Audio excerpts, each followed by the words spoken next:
The moment my mother looked across the boardroom table and said, "She doesn't belong here," she never did.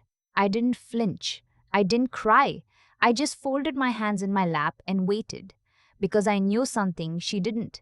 I had known it for almost 3 years. And in about 4 minutes, so would everyone else in that room.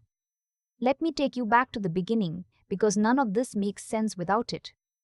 My grandmother, my father's mother, was a woman named Edith. She was born in Sudbury, Ontario, the daughter of a Finnish miner and a woman who kept books for half the businesses on Elm Street. Numbers were in her blood. She taught herself bookkeeping at 14, ran payroll for the mines union office by 17, and by the time she was in her 40s, she owned 3 rental properties outright and had a brokerage account she managed herself. Not because anyone helped her, because no one would, so she figured it out alone. She raised my father the same way.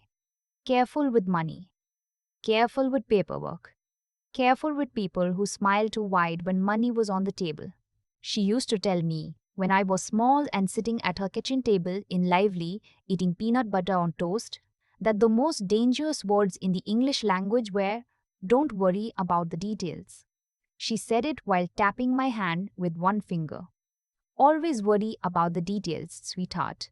The details are the whole story. I was 31 years old when I sat in that boardroom. I had not spoken to my mother in 14 months. And everything that happened, every single thing, came down to whether I had listened to my grandmother's advice. I had. My father died in February. Not suddenly. He had been sick for 2 years, lung cancer that moved slowly, and then all at once, the way those things do. He was 63. He had spent 30 years building a small but genuinely profitable commercial property management company in the Ottawa Valley. 4 office buildings, 2 strip malls, a handful of long-term leases with anchor tenants who had been there since the 90s. Nothing flashy, just solid, quiet, steady work. I grew up watching him do it. I went into commercial real estate myself, property valuation and asset management. Partly because of him, partly because of Grandma Edith's voice in my head telling me that hard assets were honest in a way that other things weren't. I got my designation. I worked for a mid-sized firm in Ottawa for 6 years. I knew the industry. I knew the numbers. My father knew that. He trusted me with things he didn't trust other people with. Not because I was his daughter, but because he had watched me work and he knew what I was capable of. We talked about the business constantly. When he got sick, he started pulling me in more deliberately, showing me the books, walking me through the lease structures, introducing me to the property managers and the accountants. He told me once, sitting in the sunroom of his house in Almonte with a blanket over his knees and a Tim Hortons in his hand, that he wanted me to take over. Not immediately, not in a chaotic way, but structured, over time, with proper transition planning. He said, "I want you to know where everything is, Cassie. I want you to know every number and every name and every clause. Because when I'm gone, people are going to try to tell you things.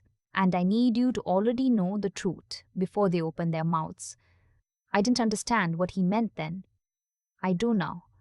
My mother and my father had been separated for 11 years. Not divorced, separated. It was one of those quiet arrangements that older couples sometimes fall into, where the cost of untangling a long marriage felt too complicated, so they just stopped. She kept the house in Kannada. He bought the place in Almonte. They were civil at family events. They didn't hate each other. They just lived separate lives. What I didn't know, what my father never told me, though I later understood why, was that my mother had spent those 11 years building a relationship with a man named Stuart. Stuart was a commercial mortgage broker. Charming, well-dressed.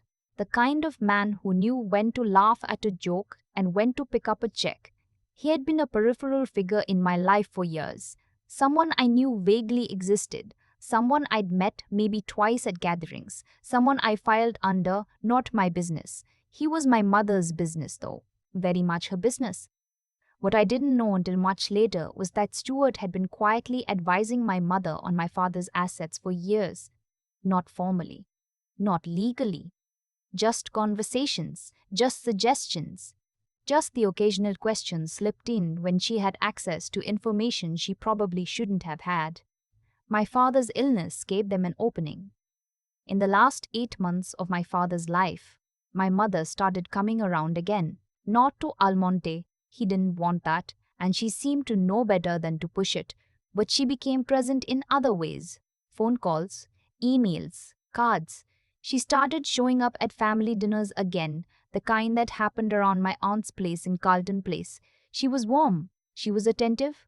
She was the version of my mother I remembered from childhood, the one I had spent most of my adulthood trying to get back. I wanted to believe it was grief. I wanted to believe that the prospect of losing him, even estranged, had reminded her of what they had once been to each other. That's what I told myself. I was wrong. What she was doing, I came to understand later, was gathering. She was re-establishing herself as a fixture. She was reminding the people around my father, the few friends, the accountant, the lawyer's receptionist, that she existed, that she was his wife, technically, legally, still, that she was present.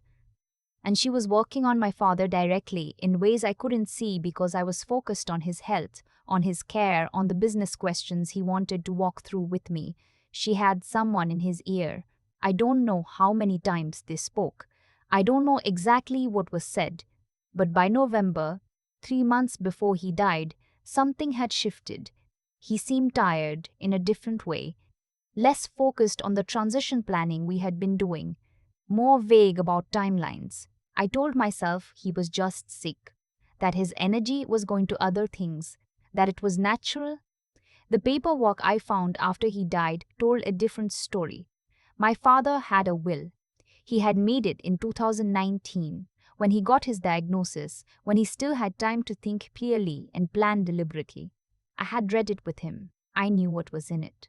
The company's assets were structured through a holding corporation, and his shares were designated to pass to me through a testamentary trust that would give me operational control immediately while distributing the economic value over a 5-year period, a structure his lawyer had built to minimize tax and protect the business from disruption during transition. It was clean. It was smart. It was very much my father's work. What he had also done, what I did not know about until after the funeral, was sign a secondary document in December. A document that amended the distribution structure of the holding corporation. A document that gave my mother a 40% economic interest in the company's assets upon his death, drawn from the trust. The document had been prepared by a different lawyer, not the one who had done the will, someone else, someone I had never heard of, whose office was in an Orleans strip mall and whose website looked like it had been built in 2009. I found out about this document because my father's original lawyer, a careful and methodical woman named Miss Bird, Okafor, called me 3 weeks after the funeral and asked if we could meet. She said, in the measured way that lawyers speak when they're being very careful, that she had some concerns she wanted to walk through with me. We met at her office on Sparks Street on a Tuesday morning in March. She laid the document on the table and told me that she had not prepared it, had not been consulted about it, and had significant questions about its execution. I looked at my father's signature on the page. I looked at it for a long time. Then I said, "Tell me everything." What Mr. Arlong Okafor had flagged was a pattern of irregularities.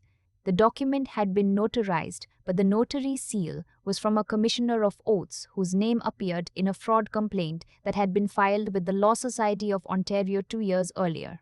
The signature on my father's behalf looked like his, but it had been signed in December, a period when I knew from my own visits and from his palliative care nurse's notes that his fine motor control had been significantly deteriorated. He had struggled to hold a fork. He had stopped writing by hand in November. The document also had a witness signature. The witness was Stuart. I sat with that information for about 30 seconds. And then something settled inside me, a kind of cold, very clear stillness, and I knew exactly what I was looking at. I told Ms. Manma, Okafor, that I needed some time. I thanked her. I went back to my car in the parking garage on O'Connor Street, and I sat there for a while. Then I called my cousin Adrian, who works in financial crimes for a major trust company, and I told him what I had just seen. He listened without interrupting. When I finished, he said, Cassie, don't touch anything. Don't say anything to your mother. Don't change your behavior at all. Just document everything you know and call me back in 48 hours. I did exactly that. Here is what I need to explain, because it matters. I am a chartered business valuator. I have been accredited for 4 years. My work involves assessing the value and integrity of business assets, which means I also understand how those assets get manipulated. I understand how documentation can be structured to mislead. I understand what legitimate transaction records look like versus what constructed ones look like. I had spent 6 years working on files where someone had tried to extract value from our business through paper, and I had learned in very specific and technical ways how to find the places where the paper lied. My mother and Stuart did not know this. She knew I worked in real estate. She thought property valuation meant I walked around with a clipboard and looked at square footage. She had no idea what I actually did. Over the next 6 weeks, working quietly and carefully, I built a file. I pulled every transaction record from the holding corporation going back 2 years. I obtained copies of every document filed with the corporate registry. I had the December amendment reviewed by a document examiner, the kind who testifies in court, who provided a written opinion that the signature was inconsistent with my father's known signature samples from the same period and showed characteristics consistent with guided hand signing or potential forgery. I gathered the palliative care records documenting his physical condition in December. I had the notary's background reviewed and obtained the Law Society complaint on record. I traced Stuart's involvement through email metadata that had been inadvertently copied to a shared account my father used for family business and which I had legitimate access to. I kept a binder, tabbed, cross-referenced, the kind of thing my grandmother would have approved of. I did not tell my mother any of this was happening. She found out there was a problem in May when the estate lawyer formally contested the validity of the December document and filed with the Ontario Superior Court for determination of its enforceability. That was when she called me for the first time in weeks, her voice a very careful version of warm. She said she was sure this was a misunderstanding.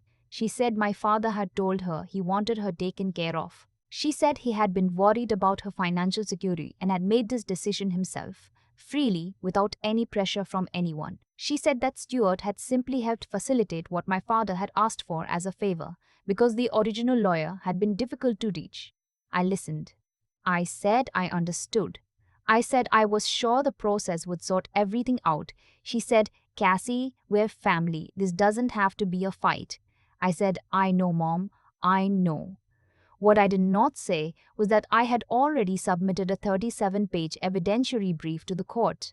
The case management conference was scheduled for a Thursday in June. It was held in a conference room at a dispute resolution center on Elgin Street, not a courtroom exactly, but a formal proceeding, with the case conference judge presiding over what was supposed to be a procedural hearing to set a litigation schedule. My mother arrived with Stuart and a lawyer I didn't recognize. Someone Stuart had clearly arranged, someone who specialized in estate disputes and charged accordingly. She was dressed carefully. She looked composed in the way that people look composed when they've been coached. I came with Miss Nunt, Okafor, and said very little. The other lawyer, I'll call him opposing counsel because I won't give him more than that, opened by summarizing their position.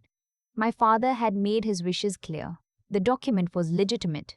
Any suggestion otherwise was a daughter acting out of grief and financial self-interest, unwilling to accept that her father had wanted to provide for his wife. He was confident. He had a stack of materials. He had clearly prepared. What he had not done was review the evidentiary brief we had submitted 48 hours earlier, because that brief had been filed on a Tuesday and he had apparently not opened it before Thursday morning. The judge, a woman in her late 50s with reading glasses on a chain and an expression that suggested she had seen most things that could happen in a conference room, had read it. She looked at opposing counsel over her glasses and asked, in a conversational tone, Counsel, are you familiar with the document examiner's report at tab 7 of the respondent's brief? He paused. He looked at his associate. Something passed between them. We've been reviewing the materials, Your Honor. Have you seen tab 7? Another pause. We were in the process of. Because, she said, turning a page, the opinion expressed there is quite specific about the signature characteristics. And I'm also looking at the notary's disciplinary history at tab 9, which I think your client side may want to address before we discuss scheduling. The room was very quiet. My mother leaned toward Stuart and said something in a low voice. He didn't respond. He was looking at the table. Then the judge looked up and asked something I had not expected. She looked past opposing counsel, directly at Stuart, and said, "Are you Stuart Marchetti?" He said he was. She said, "Your name appears as a witness on the document in question. You're also identified in the evidentiary brief as having a pre-existing financial relationship with the deceased's estate to a mortgage arrangement on one of the corporate properties. Is that accurate?" The pause this time was longer. "I was the broker on that transaction, yes. So you had a financial relationship with the estate at the time you witnessed this document. It was a professional relationship. M." She wrote something down. "Counsel, I'm going to suggest that your client's position is significantly more complicated than your opening indicated. I'd like to set a briefing schedule that gives your side sufficient time to respond to the documentary evidence, but I want to be clear that the court has significant concerns about the validity of the December instrument." She looked at him steadily. "Significant concerns." My mother spoke to me in the hallway afterward. Stuart had already left. He walked out immediately after the hearing ended. Fast, without looking at either of us. Her lawyer was speaking in quiet, urgent tones to his associate by the elevator. She came up to me while I was waiting for Ms. Okafor to finish with some papers. Her face was different than it had been that morning. The careful composure was gone. She looked tired and, underneath the tiredness, something I recognized from my childhood. The look she got when she knew she had been caught in something but wasn't yet ready to say so. She said, "I didn't know he was going to do it that way." I looked at her. She said, "I just wanted what your father promised me, what he told me he wanted for me." "Stuart said he could help arrange it?" "Mom," I said, "Dad's signature in December. He couldn't hold a pen in December." She didn't say anything. "You know that," I said. "You were there. You came to see him. You saw what he looked like." She looked away. Out the window, down at Elgin Street, at the buses going past in the June heat. "I just wanted to be taken care of," she said quietly. "That's all I wanted." I stood there for a moment, and I felt something I hadn't expected. Not satisfaction, not anger. Just a kind of exhausted sadness for who she was and who she had let someone talk her into being. "He did take care of you," I said. "He paid the Kanata house off in 2018. It's yours, free and clear. That was his decision, and he made it himself, in writing, with a lawyer he trusted. That was him taking care of you." She didn't answer. "What happened in December wasn't him," I said. "And I think some part of you knows that." I picked up my folder and walked back toward Ms. Okafor. The December document was invalidated 4 months later. The court accepted the document examiner's findings, the evidence of my father's physical condition, and the conflict of interest created by Stuart's position as both witness and financial counterparty to the estate. The judge's written decision noted that the execution of the document had occurred in circumstances that raised serious concerns about capacity and undue influence, and that the integrity of the signing process had been materially compromised. The Law Society referral that came out of the process resulted in the notary losing their commissioner designation. Stuart was referred to the Real Estate Council of Ontario for a conduct review related to his conflict of interest. I don't know the outcome of that process. I stopped tracking it. My mother and I did not speak for almost a year after the hearing. When we finally did, it was brief and careful. "We have not recovered whatever we had before, and I have made my peace with the possibility that we never fully will. That is its own kind of grief, separate from the grief about my father, and I carry both. What I know is this. My grandmother kept a filing cabinet in her spare bedroom in Lively. Dark green metal, 4 drawers. each one perfectly organized with hanging folders and tabs in her handwriting. She kept every lease, every receipt, every insurance renewal, every piece of paper that had anything to do with her property or her finances. When she died, we spent 3 days going through that cabinet, and there was not a single document we couldn't find, not a single account we couldn't trace, not a single claim anyone could have made that she hadn't already answered in advance. She used to say that documentation was just respect. Respect for the truth of a thing, for what actually happened, for the record that would outlast everyone's memory of it. I kept a binder, tabbed and cross-referenced. My grandmother would have called that the bare minimum. She would also have said it was enough.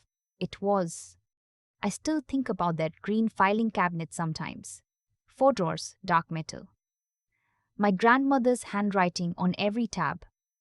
She wasn't a wealthy woman by most measures. She didn't have a financial advisor or a lawyer on speed dial. What she had was the discipline to write things down, to keep the record straight, to treat the truth of a transaction as something worth protecting. That was her version of integrity, not a grand declaration, just the quiet daily choice to be accurate, to not let things slide because they were inconvenient to document. I didn't fully understand what she was teaching me until I was sitting across a boardroom table from my own mother, watching the case she had built with Stuart fall apart tab by tab. What happened to my father's estate wasn't complicated in the end. It followed a very simple logic. Someone believed that the appearance of paperwork was enough to replace the substance of it. They thought that if the document existed, if there was a signature on a page, that would be sufficient. What they didn't account for was someone who knew exactly how to read a document. Not just what it said, but what it revealed about how it had come to exist. The inconsistencies weren't hidden, they were just written in a language most people don't bother to learn. That's what I keep coming back to. The knowledge I had wasn't luck. It was years of deliberate work, the kind of work that feels tedious and unglamorous until the moment it matters completely. I had chosen a field that required precision. I had sat through courses and written exams and reviewed hundreds of files and asked the same careful questions over and over until the process became instinct. That investment, made quietly over years with no particular crisis in mind, was the exact thing that protected my father's legacy when someone tried to take it apart. There's a version of this story where I didn't know what I was looking at when Miss Okafor put that document on the table, where I went home, cried, felt helpless, and trusted that someone else would sort it out. I understand that version. I've talked to people it happened to, good, honest people who just didn't have the tools and who lost things they should never have lost. The tools matter. Building them is a form of respect for yourself, for the people who trust you, for the things worth protecting. My grandmother understood that.